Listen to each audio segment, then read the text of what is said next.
ہم سلام پھیرنے سے پہلے کون سی دعا پڑھتے ہیں؟ رب اجعلنی مقیم الصلاۃ۔ رسول اللہ تو یہ دعا نہیں پڑھتے تھے۔ رسول اللہ صلی اللہ علیہ وسلم کون سی دعا پڑھتے تھے؟ اللہم انی اعوذ بک من عذاب القبر واعوذ بک من فتنۃ المسیح الدجال واعوذ بک من فتنۃ المحیا والممات واعوذ بک من المأثم والمغرم۔ اور اسی طرح کی اور دعائیں بھی ہمیں ملتی ہیں۔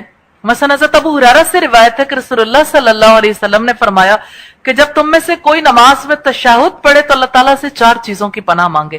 اللہم انی اعوذ بک من عذاب جہنم ومن عذاب القبر ومن فتنة المحیا والممات ومن شر فتنة المسیح الدجال۔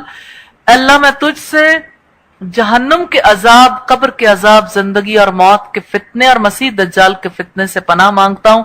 مسلم کی روایت ہے 1324 نمبر پر۔ امیر المومنین سیدنا ابو بکر صدیق سے روایت ہے کہ انہوں نے رسول اللہ سے عرض کی کہ مجھے کوئی ایسی دعا تعلیم فرمائیے جسے میں اپنی نماز میں مانگوں، تو آپ نے فرمایا یہ دعا پڑھا کرو۔ یہ دعا کچھ یوں ہے: اللہم انی ظلمت نفسی ظلما کثیرا ولا یغفر الذنوب الا انت فاغفر لی مغفرۃ من عندک وارحمنی انک انت الغفور الرحیم۔ مسلم کی روایت ہے 6869 نمبر پر۔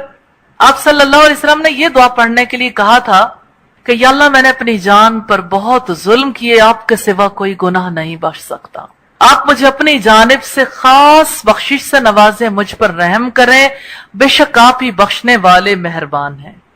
دعاؤں پر کوئی پابندی نہیں، اس کے بعد جتنی جی چاہے جو مسنون دعائیں ہیں قرآنی اور مسنون دعائیں پڑھنی چاہیے۔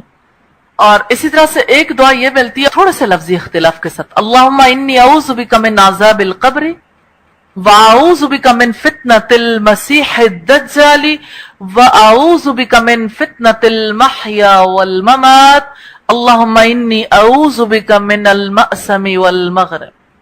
کہ الہی میں تیری پناہ میں آتا ہوں عذاب قبر سے، تیری پناہ میں آتا ہوں دجال کے فتنے سے، تیری پناہ میں آتا ہوں موت اور حیات کے فتنے سے، الہی میں گناہ سے اور قرض سے تیری پناہ مانگتا ہوں۔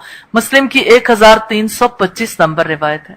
اسی طرح سے ایک اور روایت ہمیں ملتی ہے، مسلم کی 1812 نمبر روایت: اللہم اغفر لی ما قدمت وما اخرت، کہ اللہ تو میرے اگلے پچھلے پوشیدہ اور ظاہر سارے گناہ معاف کر دے، وما اسررت وما اعلن وما اسرفت وما انت اعلم به منی، اور میں نے جو زیادتی کی اور وہ گناہ جو تو مجھ سے زیادہ جانتا ہے۔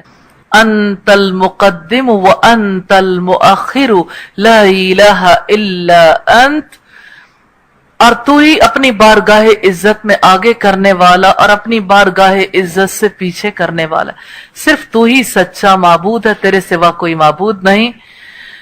تو یوں ہمیں تشہد کی دعاؤں کا پتہ چلا۔ اس کے علاوہ بھی دعائیں کی جا سکتی ہیں، جیسے اس کے بعد اگر کوئی رب اجعلنی مقیم الصلاۃ بھی پڑھنا چاہے تو پڑھ لے۔